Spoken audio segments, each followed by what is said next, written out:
उपस्थित प्यारे आर्य वीरों, हमारे बीच में आज हम सबका सौभाग्य है कि परोपकारिणी सभा के माननीय प्रधान जी आदरणीय सत्यानंद आर्य जी उपस्थित हैं और साथ ही दिल्ली सभा के उप प्रधान जी शिव कुमार मदान जी और हमारे आर्य केंद्रीय सभा के मंत्री जी आदरणीय बंसल साहब और अशोक गुप्ता जी और अनेक आर्य समाजों से जो सहयोगी उपस्थित हैं उनका स्वागत करता हूं। और आदरणीय आचार्य भद्रकाम जी जिनका आर्य विद्यालय के साथ बड़ा गहरा संबंध रहा है, उनका भी बहुत बहुत अभिनंदन करता हूँ, नमन करता हूँ। प्यारे आर्य वीरों, एक मिनट झंडा रोकना, एक मिनट के लिए समय नहीं है क्योंकि असली आज काम है आचार्य हमारे अंकित जी का। इनके भजनों से आप बहुत आनंद लेंगे। मैं बहुत छोटी सी एक बात कह रहा हूँ, शायद हमारे बड़े साथी जो अधिकारी हैं वो समझ सकें। अभी तक हम ये कहते थे कि आज़ादी की लड़ाई में 80% योगदान आर्य समाज का था। खूब सुना जी आपने और कहा भी है। मैं इससे थोड़ा सा डिफर कह रहा हूँ। आज मैं ये कहना चाहूँगा, इस वाक्य को केवल कह नहीं रहा हूँ, आने वाले समय में श्रृंखलाबद्ध रूप से इसको सिद्ध भी करेंगे कि भारत की आज़ादी का आंदोलन था ही आर्य समाज का आंदोलन, दूसरा कोई आंदोलन वो था ही नहीं। पीछे जो लोग लग गए अपने अपने इच्छाओं की दृष्टि से लगे। ध्यान देना, मैं दोबारा दोहरा देता हूं, अपनी आने वाले समय की राजनीतिक महत्वाकांक्षाओं की अपेक्षाओं को देखते हुए पीछे लगे और हमने आजादी दिला करके ब्रेक लगा दी, वो दौड़ लगा करके ऊंचे पदों पर पहुंच गए। अगर आजादी की लड़ाई में नींव में आप खुद करके देखेंगे, ऋषि दयानंद, आर्य समाज, सत्यार प्रकाश के अलावा इस पूरी नींव में आपको और कोई पत्थर मिलने वाला नहीं। ये मैं आज बहुत ही विश्वास से और जिम्मेदारी से कह रहा हूं। तब जब मैंने इस पूरे इतिहास को बहुत गहराई से, एक एक बिंदु को बहुत गहराई से पढ़ करके और उसको आपस में एक दूसरे चीजों को जोड़ करके विचार करने के बाद मन से तय किया, तब मैं बोलता हूं।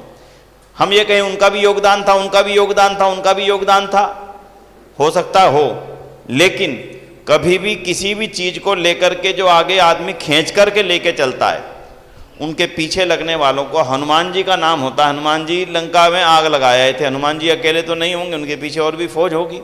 तो अगर मैं उस पूरी मुहिम के हनुमान जी के लिए कहूँ कि कौन था, तो उस हनुमान का नाम था आर्य समाज, जो इस पूरी मुहिम को आच्छादित किए हुए था। तो ये तो मैं आज गीतों के माध्यम से आप सुनेंगे। मैं कभी कभी अभी प्रश्न बात कर रहा था आदरणीय हमारे सत्यानंद जी से कि कोई बता दे स्वराज्य का शब्द, स्वदेशी का शब्द दयानंद के अलावा किसी ने दिया हो, एक आदमी बता दे। चलो भाई, दुनिया का मैं नहीं कहता, मैं तो झूठ बोलता हूँ, दूसरा बता दे इसने दिया हो। दूसरा नाम कहीं से ला नहीं पाएंगे। कोई ये बता दे कि फलाने ने भी अपनी कुर्बानियां दी, फलाने ने भी अपनी कुर्बानियां दी। कहते हैं मुसलमानों ने भी कुर्बानियां दी, सिखों ने भी कुर्बानियां दी। बिल्कुल दी, इसलिए दी कि वो आर्य समाजी बन चुके थे। चाहे वो सरदार उधम सिंह हो, चाहे वो भगत सिंह हो, चाहे वो अजीत सिंह हो, चाहे वो करतार सिंह सराबा हो। और इस श्रृंखला में आप एक दो नाम और ले लें। अशफाक उल्लाह खान की पिछली मीटिंग में बात हुई यहाँ पर, अशफाक उल्लाह खान भी थे, मेरे को बिल्कुल थे। इसलिए थे कि वो आर्य समाज के साथ जुड़ चुके थे और आर्य समाजी बन चुके थे। इस कारण से वो इस बलि वेदी पर अपने आप को चढ़ा पाए। बिना आर्य समाज की भट्टी में तपे हुए, ये तो बहुत थोड़े नाम लिखे यहाँ पर आज। मैं हैरान हो रहा था आर्य जी, कल जो मैंने चीजें पढ़ी, पंडित मनसाराम वैदिक तोप, कभी आपने सोचा, वो तो लेखक थे, पर आपको जानकारी होने में आपको हैरानी होगी कि उन्होंने भी आजादी की बलि वेदी पर जेलों की सजाएं सही। पंडित रामचंद्र देलवी आर्य समाज के कौन थे जी? वो शास्त्रार्थ महारथी, उन्होंने भी सही। मतलब आर्य समाज का छोटे पुरोहित से लेकर के, कार्यकर्ता से लेकर के, प्रधान और मंत्री से लेकर के, वहां का विद्वान, गुरुकुल का आचार्य, गुरुकुल का ब्रह्मचारी, उपदेशक, भजनोपदेशक, सन्यासी, सारे अगर एक लाइन में लगे हुए थे तो वो थी आजादी की लड़ाई की एक पूरी लंबी श्रृंखला, जिसको हमने भुला दिया।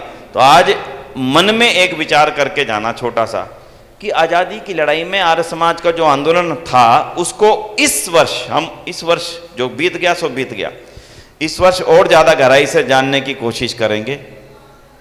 आनंद ही आनंद आता जाएगा। तो आज तो भजन संध्या का समय है, आप इस पे मेरी बात पे गौर करना। कम से कम 50 से अधिक पुस्तकें मैंने इस संबंध में पढ़ी हैं, तभी मैंने आपको इस बारे में बता पाने में अपने आप को सक्षम पाता हूँ। आज बच्चों से एक प्रश्न है मेरा भी, और 100 रुपये इनाम है।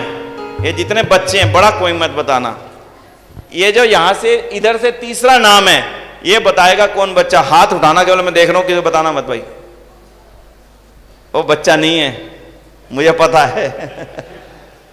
हाँ भाई, इनमें से कोई बताएगा?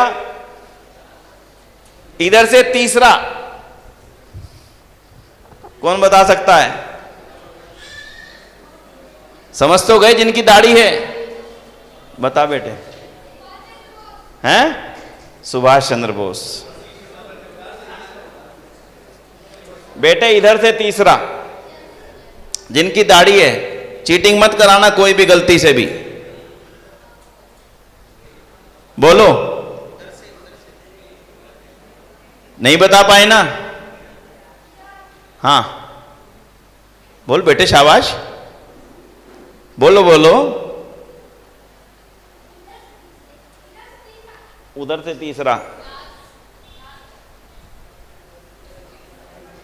देखो ये एक हमारी न्यूनता है, बस मैंने इसलिए एक प्रश्न रखा था, हमारी अपनी न्यूनता, इनकी गलती नहीं है, बच्चों की कतई गलती नहीं है। हमें इन महान चरित्रों के बारे में बच्चों को बताने का एक सिलसिला पूरे साल अब चलाना चाहिए। आप में से तो सब बता देंगे जी? हाँ जी, कितने साथी बता देंगे? हाथ तो उठा लो, मुझे पता तो लग जाए कितने बता देंगे। वीरेश जी ने हाथ उठाया, अशोक जी ने भी हाथ नहीं उठाया। हाँ जी, हाँ जी, सर जी नहीं बता पा रहे। देखो हमें और ज्यादा है जी। हाँ जी, इनका आदरणीय सभी जानते हैं, इनका नाम है श्यामजी कृष्ण वर्मा। क्या नाम है? श्यामजी कृष्ण वर्मा। ये महर्षि दयानंद के स्वयं के शिष्य थे, जिनको महर्षि दयानंद ने विदेश में भेजा और वहां जाकर के लंदन हाउस की स्थापना की। और फिर जितने भी लोग भारत से जाते थे लंदन में, भारत के खिलाफ एक माहौल बनाने के लिए, सरकारों में दबाव बनाने के लिए, चाहे वो वीर सावरकर हो, चाहे लाला हरदयाल हो, चाहे मदन लाल ढींगरा हो, चाहे सादा उधम सिंह हो, मैडम भीखाजी कामा हो, सुभाष चंद्र बोस हो, और जितने भी लोग दुनिया के क्षितिज पर थे और आर्य समाज के लिए काम करना चाहते थे, उन सबका इंडिया हाउस से संबंध रहा। और इंडिया हाउस को बनाने वाले, उसे चलाने वाले और भारत से जाने वाले हर क्रांतिकारी के हृदय के अंदर पूरी तरह से देशभक्ति की भावना को भरने वाले का नाम अगर कोई था, उसका नाम कौन सा था? हाँ, श्यामजी कृष्ण वर्मा। और जिस सभा के माननीय सत्यानंद आर्य जी प्रधान हैं, उस सभा के प्रथम सदस्य श्यामजी कृष्ण वर्मा भी थे, क्योंकि महर्षि दयानंद ने स्वयं अपने आप उनको परोपकारिणी सभा का प्रतिनिधि सदस्य मनोनीत किया था अपने हाथों से।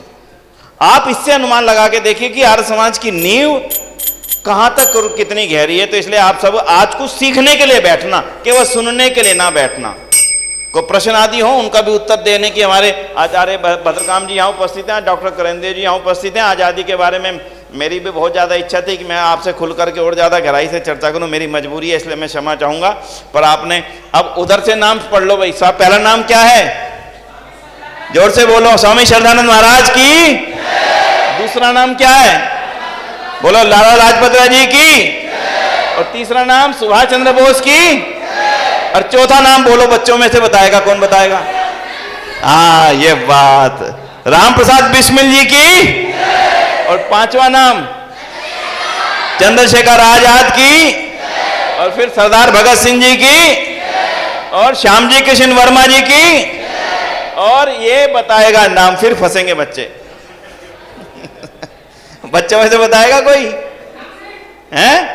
उधम सिंह नहीं बेटा। बेटा ये असली आजादी की लड़ाई, जो आप गुलाम हो जाते अगर ये आपको ना बचाते। इनका नाम है पंडित लेखराम। क्या नाम है? तो बोलो, पंडित लेखराम की। और लास्ट में है पंडित गुरुदत्त। पंडित गुरुदत्त जी की। तो बस आज के शिव में इतना ही। आप सभी को बहुत बहुत धन्यवाद है भाई, और मैं क्षमा पूर्वक आपसे विदा लेता हूं। बहुत बहुत आनंद आया, धन्यवाद।